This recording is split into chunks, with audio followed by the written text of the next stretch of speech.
Hi, this is the first tape in the Weekend College series, Women and the Old Testament. Welcome everybody. This tape's going to be a little different than all the other tapes. Most of the other tapes will be textually based. That is, we will be looking at one or another portion of the Bible and examining it, asking the kinds of questions we're planning on asking. This particular tape is an introductory tape where I'm going to give you some of the terms that I want us to be free to use throughout the semester and take you through some of the assigned reading for the first week. Most of what I'll be saying today will be taken from this book, one of our texts, Gender, Power, and Promise, the subject of the Bible's first story by Dana Fuel and David Gunn. And you will have been assigned the introduction to this book. The introduction to this book is tough. And I think probably you'd be better off watching the tape before you actually read the book. Okay, I'm looking at this camera. Anyway, you'll be watching one of these tapes in preparation for every class. I'm going to begin with a story, a very brief story that I heard a few weeks ago. The question is, how do donkeys read the Bible? And, of course, this is assuming that donkeys would know how to read. Well, how would they read the Bible? That's the question. And the answer is rather obvious, although rather profound for our purposes. The answer is they're going to look for donkey stories. And they're going to read the Bible from the perspective of those donkey stories, which are obviously the most important part of the Bible. So what parts of the Bible are they going to look at? They'll, first of all, they're certainly going to find Jesus' triumphal entry into Jerusalem sitting on a donkey. They'll also notice when Balaam is riding on a donkey and is stopped by an angel that the donkey can see and Balaam cannot. We have the only instance in which a donkey actually talks to a human being and the human being understands. So they're going to look for donkey stories. And there's nothing really surprising or wrong about that. Pretty much every single reader, when they read the Bible, or any text for that matter, they're going to look for those aspects of the text that, in fact, resemble them and talk to them about the things that they're interested in. So, with that in mind, what we're doing in this class is we're reading the Bible using a particular lens. We're looking at the Bible asking a particular set of questions, and those questions are and pertain to the role of women in the Hebrew Bible, more generally the role of gender in the Hebrew Bible. So if we're asking those kinds of questions, then we're going to have to learn a new terminology, because historically people who've read the Bible have not asked those kinds of questions. Those kind of questions haven't even occurred to them. So we need a terminology, and the terminology is, in fact, the terminology from feminist scholarship. Now, as I read the mood of students over the last few years, feminism has become kind of a dirty word. People, I can't tell you how many really intelligent, assertive, talented women have written in papers and on tests, and they say, I'm not a feminist, but, and I always ask them, well, why aren't you a feminist? And it seems like a knee-jerk reaction that kind of intellectual category is dead. Well, I'm here to say that it isn't. And if we're going to talk about this stuff, we have to master certain vocabulary that occasionally will sound a little bit jargony. But anyway, this is what I want to do, is I want to take you through certain of the concepts within feminist criticism, because that's the kind of methodological tool that we're going to apply to the Bible. So first, I use a term here, gender. And a lot of these are terms that we use and we think we know what they mean, but they really are something different from what we think. Now I want to contrast gender to another term, and that is I'm sure I can think of a better term for this, biological sexual nature. That's good enough. This says that biologically, human beings, along with multitudes of other species, are divided, differentiated all along the lines of sex, male and female, each of which has a particular physical appearance and each of which has a particular biological function. This is contrasted to divisions of gender, and whereas the terms down here would be man and woman, the terms up here are masculine and feminine. And there's an important distinction between these two terms, and that's that this biological sexual nature is biologically determined. It's the way you are, the givenness of your biology. This term is, and here's another technical term I want you to learn, it's socially constructed. And that's the word I want you to know, constructed. The notion here is that notions of masculinity and femininity are things that a society determines. So, for instance, if you were to live in middle 20th century America, you would feel that it was feminine to wear dresses and to stay home and to cook and to raise the children, whereas it would be masculine to go out to work and to make money and to like sports and to not show your emotions. Those are masculine and feminine notions.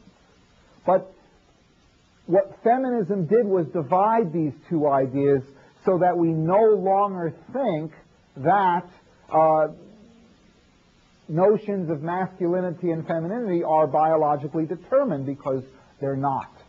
So we need to make this division, we need to be aware of this division, because there are certain things that are intrinsically related to one or the other of the sexes. I am a male, I cannot bear a child, I can't carry a child, I can't breastfeed a child. Those are biological, and there's nothing I can do short of surgery to change some of that. Actually, I couldn't even change that with surgery yet. Anyway, there are other things that the society tells me are appropriate or not appropriate.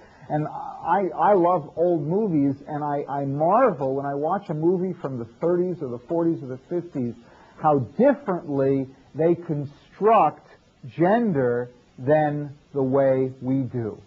So this is probably my first point, is an understanding and a definition of gender and its distinction from that which is determined by biological sexual nature. Okay, now I want to introduce another term. And I've tried in previous times that I've taught this class to avoid using this term, and I find that I just simply cannot. It's an absolutely necessary functional term for us to work with, but it is an ideologically laden term. It's a term that not only describes but says that the way things are perhaps not the way they should be. And this is the term: patriarchy. Patriarchy comes from two Greek words. The first one, patri, which means father, and the second one, arche, which means ruler, as in, well, I'll just put it down here. So this means the rule of the father. And when I use terms such as patriarchy, what I'm speaking of is a description of society as a society in which, figuratively, the fathers rule. More specifically, what we're talking about is well-to-do, adult, heterosexual, male. I'm going to make the statement, and I think you will abundantly see that this statement is true, is that ancient Israelite society might best be described as a patriarchy, defined as rule by well-to-do adult heterosexual males. Now, what this means is that constructions, here I'm using that word constructions again, constructions of normality use this as the baseline. So it assumes that anybody who resembles this well-to-do adult heterosexual males, well, that's the norm. And if you're poor, if you're a child, if you're a homosexual, or if you're a female, well, then you're cut off. You are not the one who possesses the power. The patriarchy defines reality. The patriarchy tells you what's real and what's not real. And this brings us to another important concept, because this is the way the patriarchy does this. Now you can see I've fallen into very political, ideologically laden language. And when you talk about this stuff, that's just plain unavoidable, as you will find out. By no means are you required to adapt or adopt these kinds of categories as your own, but you simply must understand them. The question I just addressed is, how does the patriarchy control the definitions of reality? And one of the primary ways, the answer is, they do it by creating a picture of the world that can be roughly illustrated by this. This dot in the center is I'm going to call it the center. And this circle around here, I'm going to call that the margin. So we have the universe is pictured as having both a center and a margin. And the way this patriarchal construction goes is that everything in the center is important. Everything in the center has power, and everything on the margin, well, that's not important. That is, the power is taken away. And so what the patriarchy does is and here I'm using a noun as a verb, which I usually think is a terrible thing to do, but once again, this verb is essential in what I'm trying to describe. The patriarchy marginalizes, that is, throws off to the margins, to the outskirts, that which is, and here's another important word for us, that which is other. Now notice that other is capitalized, and I also put in quotes. And that is because this is a very kind of narrowly technical use of the term. I know you know what the term other means, but this is the other, because there exists away from the center, out in the margins, something that is not only disempowered, not only has the power robbed from them, but generates their own power. And so that which is on the margins is not only oppressed or robbed of its ability to choose, but also becomes that which is feared, that which is somehow it's attractive at the same time as it's frightening, as it's dangerous. In fact, the danger and the frighteningness of it is that which makes it attractive. And the quintessential other in the Hebrew Bible is woman. The woman is regarded as the deviation from the norm, and that makes her both unimportant, and one of the things we're going to notice all semester long is how many women that are important in the narrative remain, in fact, unnamed. They don't name her. whereas they name other minor characters that are much less important simply because they're males. So not only is she disempowered in all of these obvious and subtle ways, but she also is regarded as dangerous, as something to be feared, something to be kept at a distance. So just to fill out the category a little bit, a woman is other, a foreigner is other, somebody with a different sexuality would certainly be regarded as other. And so what do I have? I have foreigner, I have woman, I have homosexual, all of these thrown out onto the margins.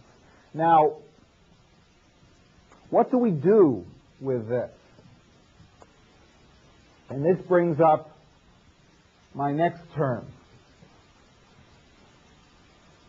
We engage in a process that I like to call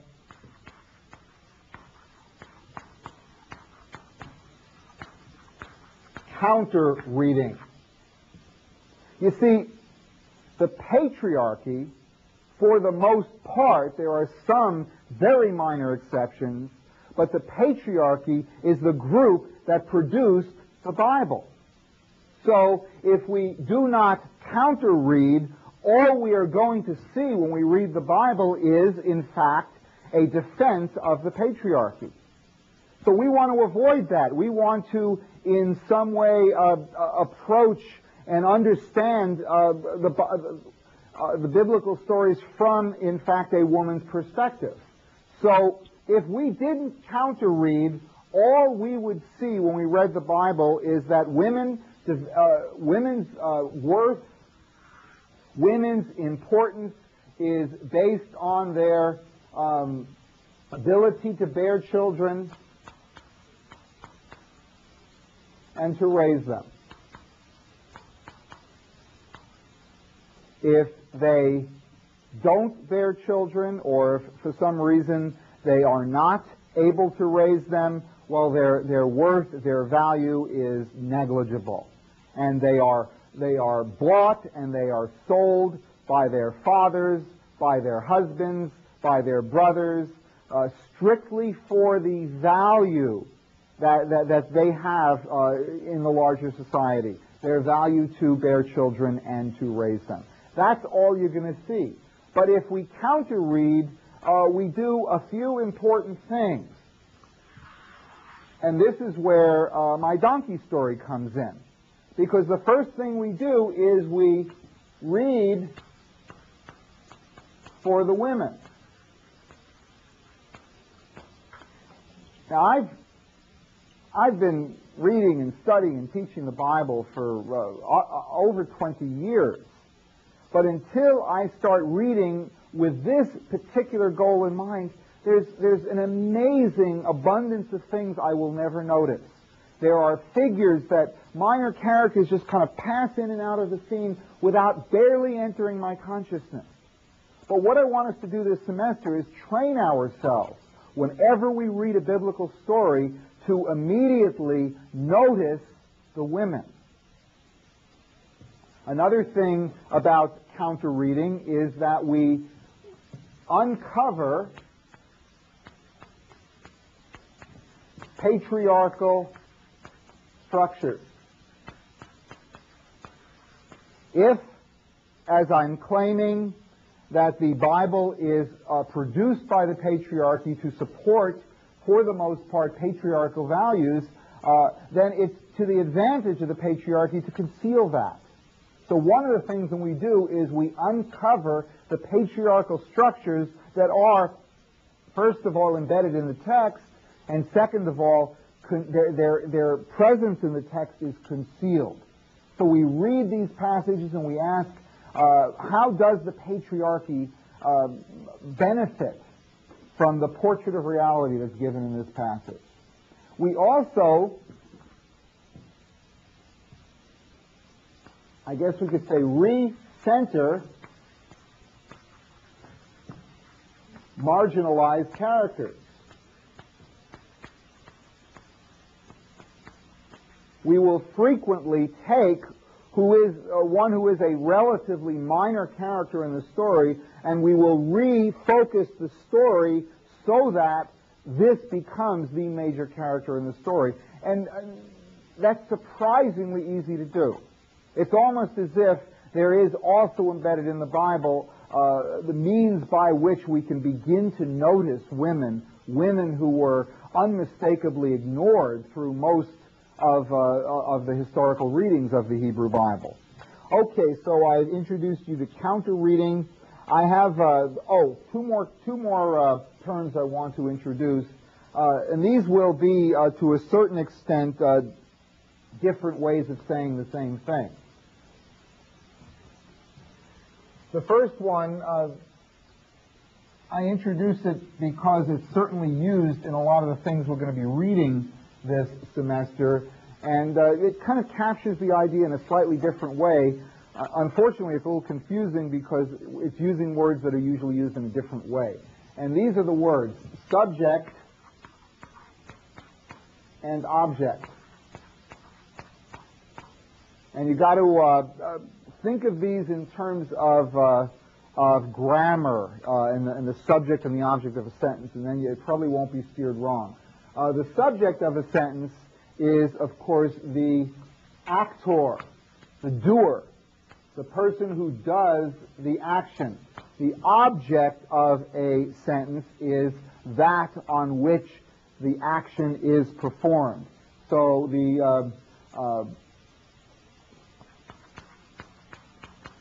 I'll say the passive receiver of the action. Now, I'm aware that there are subtleties in grammar where you could make a passive subject and an active object, but that's not useful for us in terms of understanding this, because this carries over into feminist discussion in that the subject is the figure in the, well, I'll say story in this case, that is empowered, that has the action. The object is the one on which things happen and are imposed.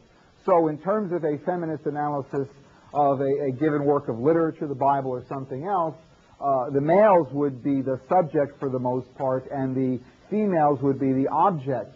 This turns into a verb, to objectify,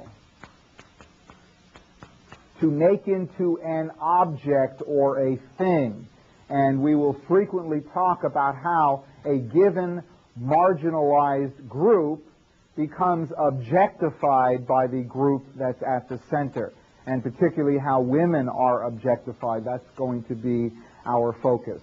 One final series of comments, and this is not from Fuel and Guns, but instead it emerged kind of organically out of class discussions previous times I've taught this class. And that is, although there's some kind of ambiguity in this, it's not quite as cut and dried as I'm going to present it, we saw specifically three distinct different types of women as they are portrayed within the Hebrew Bible. And although, as I said, there's a few gray areas here and there, we are going to be classifying the women that we encounter this semester as one of these three types, or perhaps in some cases in a combination of the two, as you'll see. But I want to introduce you to the types now so we could absolutely hit the ground running the first class, and I could use these terms and have a real good confidence that everybody understands exactly what I mean. And I want to stress at the beginning that these terms are not automatically negative, although the first one is pretty negative, but they can be taken in a lot of subtly different ways, as we'll see. How are women portrayed in the Hebrew Bible? The first and most obvious way, and the one we're going to notice very quickly at the beginning, is that women are frequently portrayed in the Bible as victims. Certainly what we're talking about here is victims of the patriarchy. So here we see women who are abused, we see women who are terrorized, we see women who are robbed of their rights, we see women who are swindled, we see women who are mutilated and killed. All of them represented as victims of the patriarchy. And in most of these cases, we're meant usually just to accept that this is the way things are. but when we start to counter-read, I think a sense of outrage begins to develop as we see one after another of these abusive instances. A book that I frequently will use in this class is a book by biblical scholar Phyllis Tribble, and it's called Texts of Terror. And what she does in that book is examine in turn, I think 5 or 6 different instances where women are horribly abused by the patriarchy in the Hebrew Bible. So the first we see is women as victims. However, happily, women as portrayed in the Hebrew Bible frequently are not satisfied with their victim status, and they learn how to manipulate the patriarchy to get what they want. And I batted around a number of different terms for this type of woman. I played around with manipulator, and I didn't like that word because it was a little too negative, and finally settled in on this one. Women portrayed as trickster. And for those of you who know something about anthropology, the trickster figure, the figure who by his wit and by his ability to deceive gets what they want against a superior adversary. And such a figure is not a negative figure, but rather a kind of hero. And what we see here frequently are women who use their sexual wiles, their ability to attract men and get men not to think and to make themselves vulnerable. They get what they want. And these women are frequently, I would say, I'm trying to think of an example, the contrary example, and I can't come up with one, but they are never condemned for it. They're always, in a sense, admired for grasping what they can get because they won't get it any other way. So we're going to see some women as victims and other women as tricksters. The third category is the one that intrigues me the greatest. And that's because I find it so surprising that such portrayals actually occur in the Hebrew Bible in the midst of such blatant and obvious patriarchal loyalty.